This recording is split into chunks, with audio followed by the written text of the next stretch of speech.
ሚኒስትር አብይ አህመድ ወደ መቀለ የሚወስደው የባቡር መንገድን አክሳሪ ነው ሲሉ ገለጹ። ሀገራት ሌላን ሀገር ለመጉዳት ሲሉ የባህር መስመር እየዘጉ ነው ያሉት የብልጽግናው ፕሬዝደንት ከኢራኑ ጦርነት በፊት ነግረናቸው ነበር ያሉትንም ጉዳይ አቅርበዋል።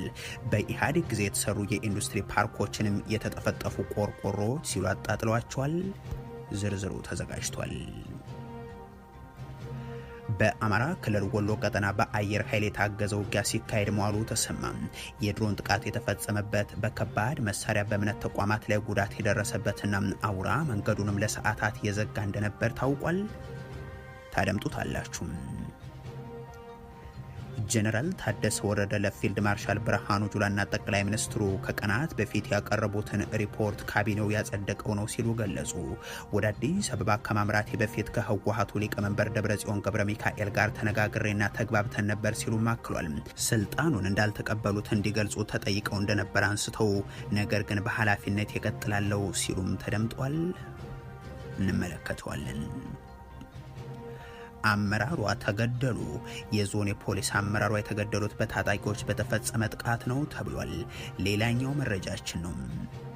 የአሜሪካና ኢራን ሁለተኛ ዙር ድርድር በሁለት ቀናት ውስጥ ሊመለስ ይችላል ተባለ። የእስራኤልና ሊባኖስ ንግግር ደግሞ በዋሽንግተን ሲከናወን ውሏል። አሜሪካ ሆርሙዝን በዘጋሁት 24 ሰዓት ውስጥ አንድም መርከብ ዝር እንዳይል አድርጌያለሁ ስትል አሳውቃለች። ጠቅላይ ሚኒስትር አብይ አህመድ ወደ መቀለ የሚወስደው የባቡር መንገድ አክሳሪ ነው ሲሉ ገልጸዋል። ሀገራት ሌላን ሀገር ለመጉዳት ሲሉ የባህር መስመር እየዘጉ ነው ያሉት የብልጽግናው ፕሬዝደንት ከኢራኑ ጦርነት በፊት ነግረናቸው ነበር ያሉትን ጉዳይም አንስተዋል። በኢህአዴግ ጊዜ የተሰሩ የኢንዱስትሪ ፓርኮችን የተጠፈጠፉ ቆርቆሮ ሲሉ አጣጥሏል። የብልጽግናው ፕሬዝደንት የሚናገሩባቸውን ልሳኖቻቸውን እያቀያየሩም ግብርናው አደገ፣ ኢንዱስትሪው ተመነደገ የሚል ማብራሪያ ላይ ናቸው። የቀደሙ ስርዓቶች የሰሯቸውን እያጣጣሉ ከፍተኛ ወጪ የሚያስወጡ እያሉም እየገለጹ ጠቅላይ ሚኒስትሩ አክሳሪ ነው በሚል በቀዳሚነት ካነሱት ውስጥ ደግሞ የአዋሽ መቀለ ባቡር መስመር ነው።